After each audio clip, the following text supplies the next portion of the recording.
Saviez-vous qu'il existe un monde parallèle, à côté du monde dans lequel nous vivons? Saviez-vous que depuis l'Antiquité, des personnes voyagent, vont et viennent entre ces deux mondes? Ce monde est rempli de merveilles. Il peut expliquer les diverses disparitions mystérieuses. Par exemple, le triangle des Bermudes. La présence de cette quatrième dimension explique aussi plusieurs miracles, comme marcher sur l'eau. C'est un monde fascinant, plein de vie et grand dans sa beauté. Essayons d'en savoir plus sur ce monde aujourd'hui. Est-il vrai qu'il existe une quatrième dimension? Un plan parallèle ou univers à côté des 3 dimensions dans lesquelles nous vivons? Oui, il existe une hypothèse audacieuse suggérant qu'il existe un univers fantomatique, semblable au nôtre. Il existe une interaction très faible entre ces deux univers, de sorte que nous ne voyons pas cet autre monde. Cependant, le gnosticisme scientifique révolutionnaire a une approche plus profonde. Il affirme qu'une infinité d'univers parallèles coexistent harmonieusement. Si nous ne prenions pas ce concept scientifique transcendantal en compte, nous n'aurions pas d'explication logique à propos de nombreux faits inclassables, de disparitions mystérieuses, etc. En ces jours difficiles de notre vie, il y a de nombreuses disparitions d'hommes, de femmes, d'enfants, de bateaux, d'avions, etc. Cependant, les services de recherche, avec leur radar perfectionné et leur équipement radio, n'expliquent pas ces mystères, bien qu'ils devraient pouvoir le faire.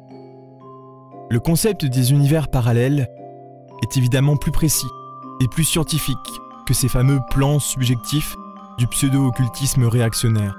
Une profonde analyse nous amènerait à la conclusion logique que ces univers existent non seulement dans les dimensions supérieures de l'espace, mais aussi dans les infradimensions submergées. Il est important de dire, très clairement, qu'à l'intérieur de chaque univers parallèle, il existe des séries d'univers, appelons-les atomes, molécules, particules, cellules, organismes, etc. Aucun physicien n'ignore que cet univers dans lequel nous vivons existe grâce à certaines constantes. La vitesse de la lumière, la constante de Planck, le nombre d'Avogadro, la charge élémentaire, l'électronvolt, l'énergie au repos d'un corps d'une masse de 1 kg, etc. Quand les constantes d'un univers sont radicalement différentes, il devient totalement étranger et inimaginable pour nous. Mais si les différences dans les autres univers sont insignifiantes, l'interférence avec notre monde est possible. Il y a longtemps, le célèbre scientifique italien, Bruno Pontecorvo, proposa la construction d'un télescope pour détecter les neutrinos. Son idée est surprenante et prodigieuse. Cet instrument optique révolutionnaire nous permettrait de percevoir l'univers parallèle voisin. D'accord, mais comment est-il possible qu'il y ait autant d'univers parallèles? Il est très difficile d'envisager tout ceci, car nous ne voyons rien de semblable dans notre vie normale. Est-ce que c'est vrai? L'espace est multidimensionnel, parce qu'il est infini. Nier le caractère multidimensionnel de l'espace revient à nier l'infini. La tridimensionnalité de l'espace est en réalité une caractéristique de sa réflexion dans notre conscience. L'aspect tridimensionnel du monde est seulement le résultat de notre propre réceptivité individuelle. L'espace dépend de notre sens spatial. Nous devons savoir qu'il existe un sens spatial inférieur à celui de l'homme. Nous devons savoir aussi qu'il existe un sens spatial supérieur à celui qu'utilise généralement l'homme. Chacun voit le monde selon la catégorie de son sens spatial. Évidemment, cela signifie qu'autour de nous, il peut y avoir des êtres vivants qui vivent dans des mondes différents en fonction de la catégorie de leur sens spatial. Mais voyons quelques exemples spécifiques. Un escargot voit le monde en une seule dimension. Les animaux supérieurs, tels que le chien, le cheval, l'éléphant, etc., voient le monde en 2 dimensions. L'animal intellectuel voit le monde en 3 dimensions. Les hommes véritables, c'est-à-dire les hommes anges, les surhommes ou génies, voient le monde en 4, 5, 6 et même 7 dimensions parce qu'ils ont développé de façon extraordinaire le sens spatial. Un escargot est guidé par la boussole plaisir-douleur. Il essaye toujours d'atteindre le bord de la feuille sur laquelle il repose délicieusement et s'éloigne instinctivement de la feuille morte. Tous les mouvements de l'escargot se produisent sur une seule ligne, allant du désagréable à l'agréable. Cette ligne est tout son monde. Pour l'escargot, le monde est une ligne unique. Les animaux supérieurs, tels que le chien, le chat et le cheval, voient le monde comme une surface, comme un plan. Tout ce qui ne se trouve pas dans ce plan appartient au temps. Un chien ou un chat perçoit n'importe quelle surface convexe ou angulaire comme des corps en mouvement. L'angle de la maison où le cheval passe tous les jours est perçu comme un corps en mouvement qui se répète dans le temps. En fait, il manque au cheval les concepts pour corriger ses perceptions. Un homme qui conduit rapidement une voiture perçoit les arbres, les maisons, les montagnes, etc. en mouvement, qui vont et viennent. Mais comme il est un animal intellectuel tridimensionnel, il corrige ses propres perceptions au moyen de concepts. Actuellement, il existe des êtres tétradimensionnels, pentadimensionnels, sextadimensionnels et heptadimensionnels dans le monde. Ils voient les êtres tridimensionnels de la même manière que nous voyons les êtres bidimensionnels et les êtres unidimensionnels. Les études gnostiques possèdent des systèmes scientifiques pour développer le sens spatial. Toute personne qui développe le sens spatial acquiert la 4e unité du raisonnement. Nous vivons dans un monde multidimensionnel.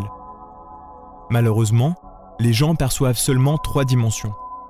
Nous devons développer d'autres facultés qui nous permettent de connaître la 4e verticale.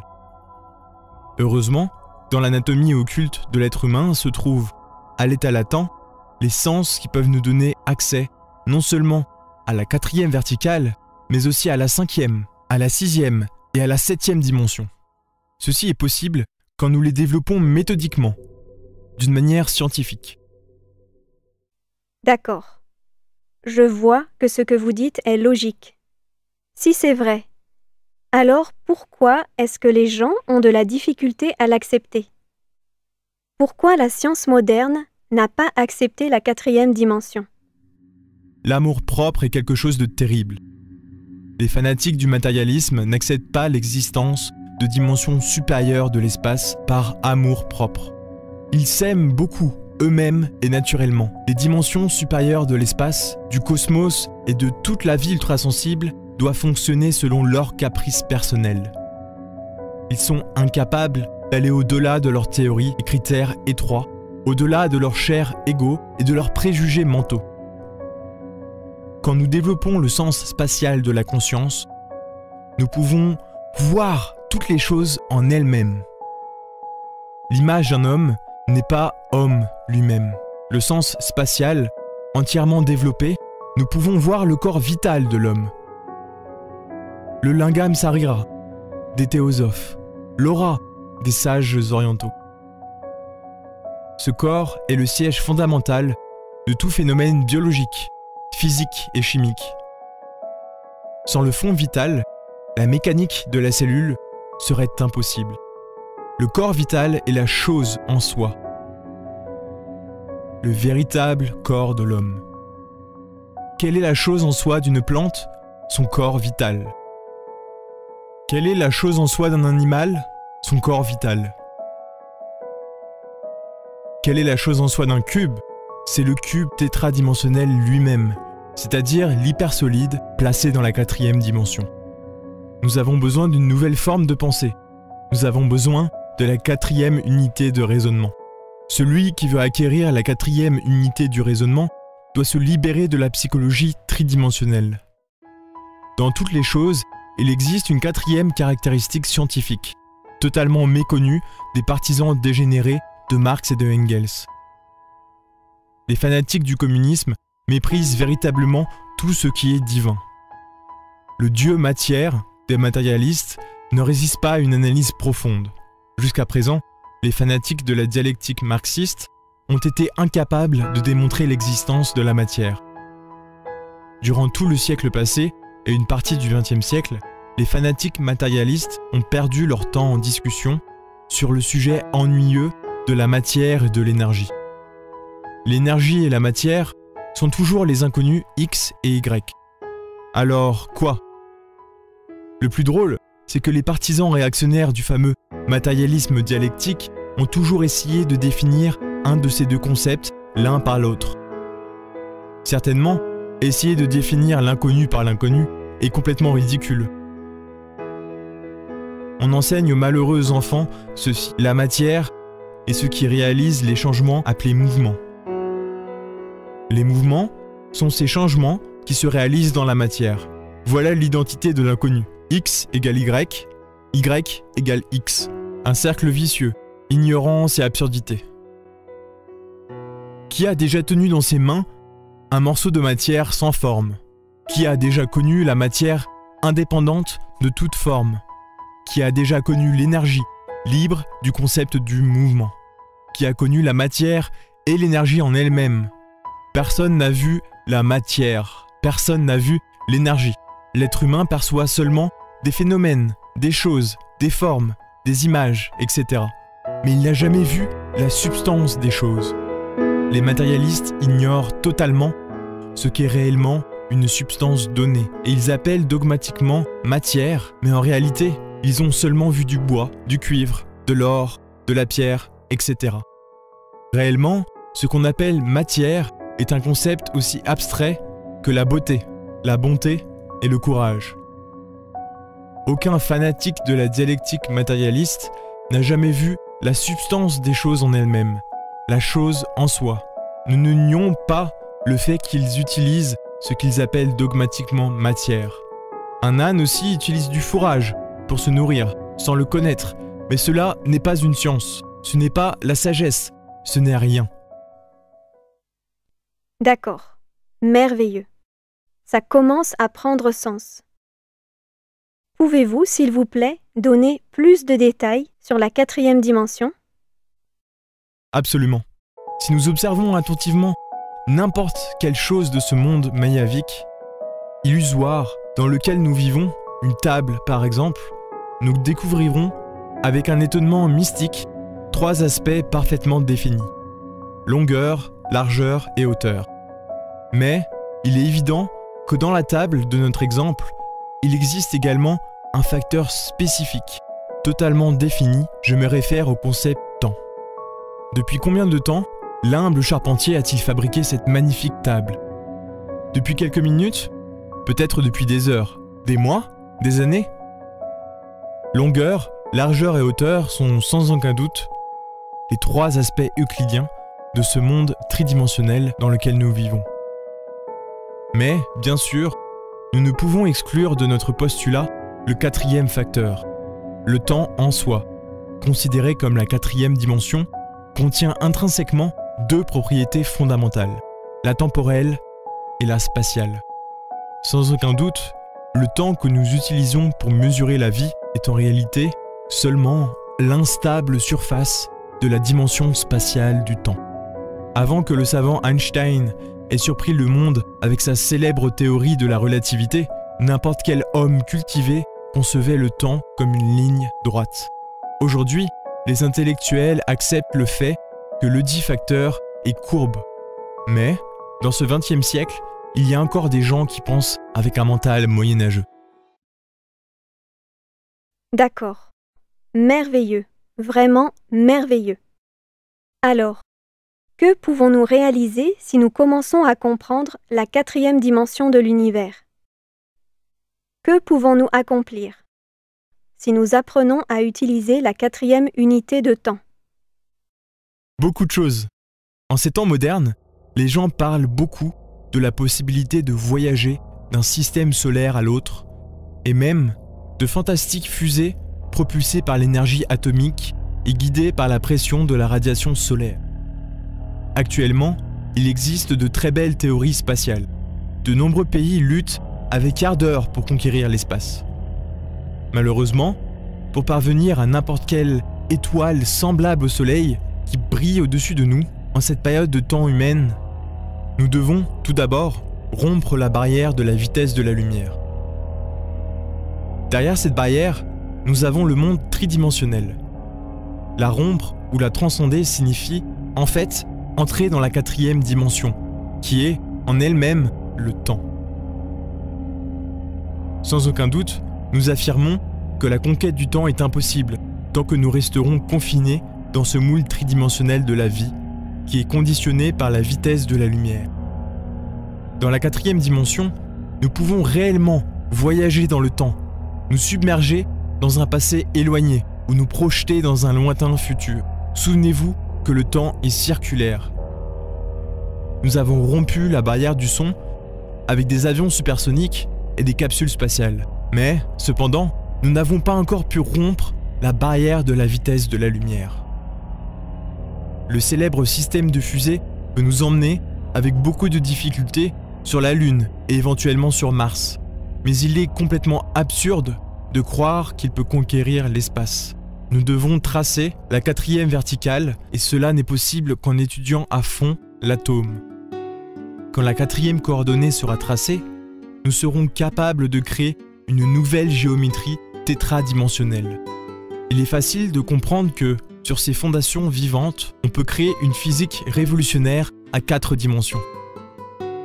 Certainement, la physique actuelle est régressive et réactionnaire. Elle ne sert pas pour la conquête de l'espace, elle est démodée, dépassée. Quand nous aurons une physique révolutionnaire, tétradimensionnelle, nous pourrons alors fabriquer des vaisseaux cosmiques, capables de rompre instantanément la barrière de la vitesse de la lumière. Ces vaisseaux cosmiques voyageront dans le temps à des vitesses des millions de fois supérieures à celles de la lumière. Les navettes de ce type, propulsées par énergie solaire, n'auront pas besoin d'être chargées avec aucune sorte de carburant. Ils voyageront librement à travers l'espace infini. Le monde tridimensionnel n'est pas tout. Certainement, c'est juste une feuille de l'arbre de vie. Pensons à la 4e dimension. Révolutionnons la science. Merveilleux, vraiment merveilleux. Pourriez-vous, s'il vous plaît, nous donner certains récits historiques d'événements où il y a eu une interaction entre la 3e et la 4e dimension? Oui. Je vais vous parler du Moïse biblique. Selon la tradition, il parlait aux foules juives, attentives, sur le mont Nebo. Son visage brillait intensément face à tout le peuple hébreu. Il a disparu juste devant leurs yeux. Son cadavre n'a jamais été retrouvé. Il est évident que Moïse avait réussi à entrer dans la terre promise avec son corps physique. Que veut la gnose? Vous montrer le chemin qui mène au paradis terrestre afin que vous puissiez y aller quand vous le voudrez. C'est pour cela que je suis venu ici ce soir, pour vous parler franchement. Si vous voulez la vérité, nous vous la remettrons. Mais avant tout, nous devons être sincères avec nous-mêmes. Nous devons travailler véritablement. Indubitablement, la 4e coordonnée est cet hyperespace de l'hypergéométrie, au moyen duquel il est possible d'accomplir des actes surnaturels, tels que la disparition ou l'apparition d'un corps dans l'espace tridimensionnel d'Euclide, ou faire sortir un objet hors d'une boîte hermétiquement close. Incontestablement, les différents phénomènes d'authentique lévitation ont toujours été possibles grâce à l'existence d'un extraordinaire agent, la 4e verticale. Il est opportun de dire que la lévitation mystique est une élévation inhabituelle du corps physique au-dessus du sol. Il y a plusieurs anachorètes qui ont lévité devant des publics variés. Il y a des individus qui peuvent invoquer ou appeler leur corps quand ils sont en dehors de leur corps physique, même quand ils sont très éloignés de ce dernier. De nos jours, le triangle des Bermudes est un sujet bien connu. Plus de 100 navires ont été engloutis par la 4e verticale dans le triangle des Bermudes.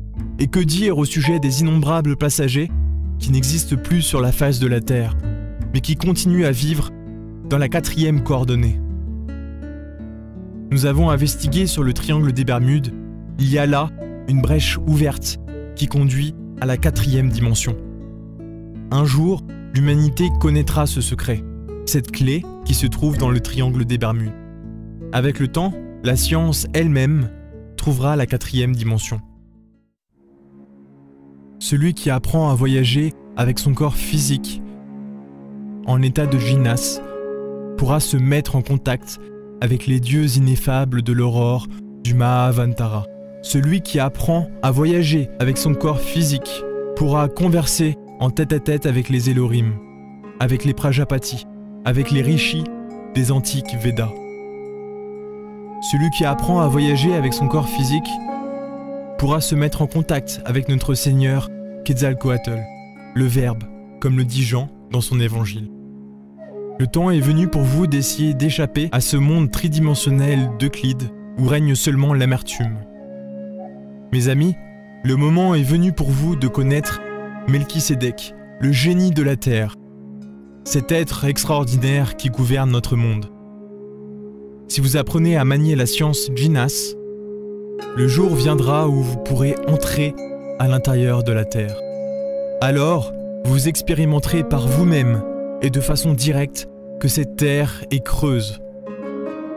Là-bas, vous pourrez aussi y rencontrer de nombreux survivants de la Lémurie et de l'Atlantide, de vénérables anciens qui cultivaient les mystères divins dans leurs temples. Quand vous pourrez visiter l'intérieur de notre monde avec votre corps physique, vous vous trouverez face à face avec Melchisédek, le roi du monde, dont Jésus de Nazareth rendit témoignage. Quand vous apprendrez à manier les états de Jinas, vous pourrez visiter la terre sacrée des anciens, le paradis perdu de Milton, le jardin des Hespérides, où des rivières d'eau pure de vie jaillissent lait et miel. Région extraordinaire où vivent les princes du feu, de l'air, de l'eau et de la terre. Avec le corps dans la 4e dimension, vous pouvez voyager où vous le voulez.